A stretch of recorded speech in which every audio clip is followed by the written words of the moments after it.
forms of art, sculptures, and so on that have pornographic or nude figures. But for specifically as something animated, it was, let's see, I believe that it was an anime called, I think, Lemon Girls or something like that. That was made in the 1980s as an OVA. It's nothing special about it. There's actually no way to even find it. It's just people just fuck on animated cinema, and that's it. And some Japanese dude sat there thinking, we can make money off of this. And the sad thing is that despite how some of you may object otherwise, hentai makes a lot of money.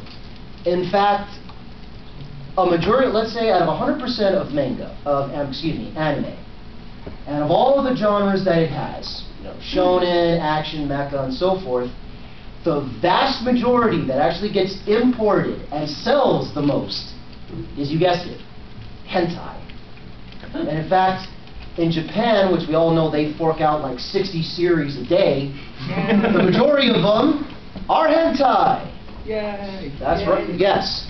Yes, yay.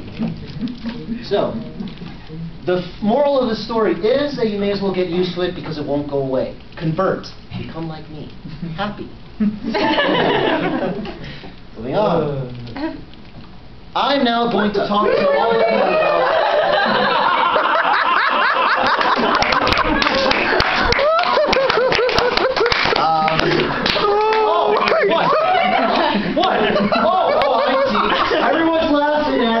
The animated girl, huh? Oh, she's in her bra and panties. What the fuck are you kidding? College or not?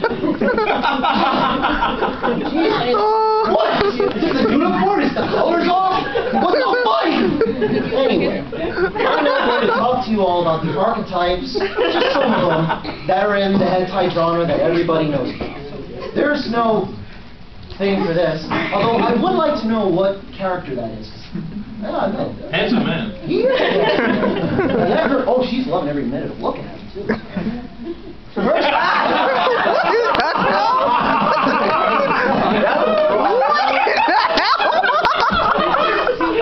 I want you all to stay with me.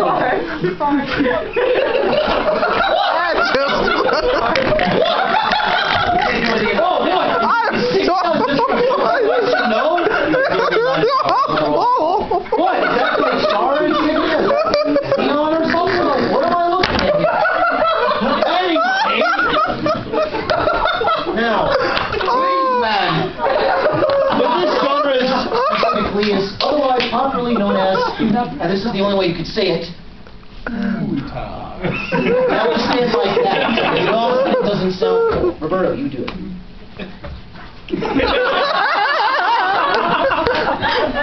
Sorry, Roberto. You can wait. Don't say that. That's all right. Puta. There you go. All right, let's be fair now. Little ladies, you. Let's go. Like that. Gotta dig deep. Okay. There you go. That means she's one of them, by the way. All right. All right. So very quickly, what is this genre? In a sense, it is. You know, it is Yuri, just the one thing is that the woman has a strange phallic object from within her pants. And no, it is not a vagina because that is not a phallic symbol. It's more of a black hole that eats, devours everything that enters it. Anyway. Oh, too philosophical for you? Anyway. Oh, man.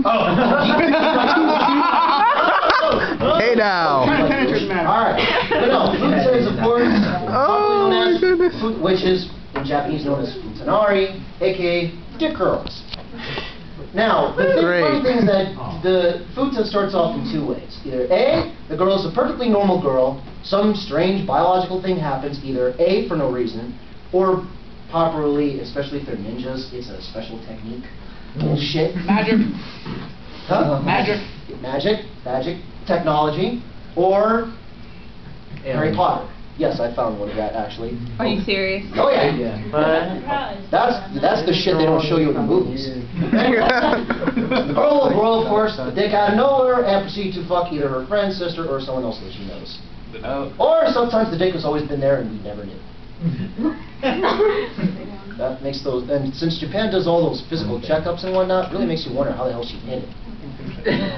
All right, next genre. Oh, and this would be known as atuf, which does not exist yet. What would atuf be?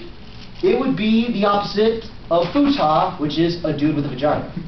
Despite how simple a concept that has never been made.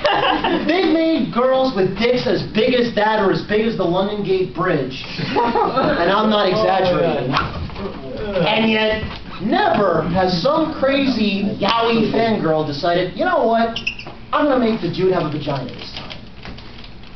Who knows when we'll ever see an atuf? All I know is that if I make it first, I'm fucking rich, and none of you faggots will ever see it again. I'm kidding, I love you all. Sure you do. Tentacles! How did I know?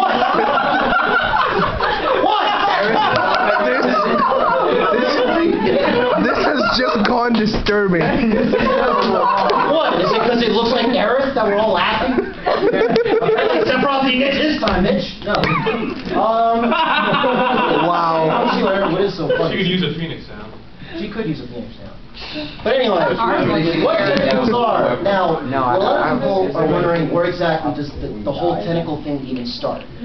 It's because there's a very famous painting, actually, called The Fisherman's Wife. And in this painting, it is of a woman that is being orally pleasured by an octopus. I don't know who the fuck painted that and said, you know what, fuck a dude banging a chick, I'm gonna draw an octopus. That's art. I called him gay, but he was a genius. And thus from him comes all tentacle-based stuff. It's also that Fisherman's Wife can be argued as a form of bestiality as well. Generally what happens is these things, it's usually from a demon or an alien or some kind of monster. Grows like, if he has a dick, it suddenly sprouts like a flower and each petal is its own friggin' tentacle and they just, you know. Go to town. They go to town. Sometimes he's a gentleman and only one tentacle goes in each hole. Sometimes he likes to be that guy and just cram 8 of them in there. And by the way, yes, the girls love it. At least she looks like she loves it. Anyway, next genre. Bukkake! Oh my god! What? You sure you want to put this on the website? No, you guys see the whole thing. What? It's obvious some dude just sneezed on her. Come on. He sneezed out of his dick. Well, maybe it's just like in South Park. If you jerk the fireman, sometimes he sprays you with his clothes. But anyway, what bukkake is it's not specifically a genre of anime. It's more or less a result. Bukkake is actually a real form of sexual encounter where a woman, not necessarily just with one guy, but with multiple partners, rather than taking it in the mouth or wherever, she decides, you know what, I feel like taking a bath with your dude juice. So just have at it. And well, things get kind of heavy and you just kind of go all over her. And she does need a towel. Like this girl. Maybe 6 towels. But yeah, it's honestly, This is for just some disturbing. reason, even though, you know, very rarely in hentai will a girl ever get pregnant, generally though, and even in the cases where the dude definitely comes in like 10 times, no pregnancy, he still has to, at one of those moments, pull out and just shower her. I don't know why. They have news done bukkake style in Japan. Yeah. Where there's a news anchor reporting the news while dudes are, you know, being an L and an F. The funny thing is before it happens, she always says, and now we'll look at the weather. Very well timed. 100% chance, man. This one. Now, Impossible. yes, but this one is called mesophilia, which is, oh wait. That's not Oh, wrong. I'm sorry, that's not it. That's bakunyu. Bakunyu is, in Japanese, it's more or less a fetish of overly big-titted women. Nothing special about them, nothing else, just... Not possible. that, oh my god! Like It's Catalina. kind of appropriate though that she's dressed like a cow, isn't Queensblade. it? Yeah. Yes, if any of you ever watch Queensblade, there's a character there that's very much bakunyu. There are some girls that walk the halls today that you go, Bakunya. It's in fact awesome to walk up to them, I know. introduce yourself like, hey, Bakunya. And when they ask, what does that mean? You say, it means hello in Japanese. Tell it to your family. Oh, You Lord. think I wouldn't do that shit? I totally would. If I didn't show you this right now, I would walk up to any one of you and do it. And you would never know. Those do exist. Oh, really? Yes, they do. Those do exist. Yeah, so I don't know why you would ever look for it, but there are definitely real women that get the implants that rival them. But there are, of course, real health problems that come with it, so Not I would not recommend it.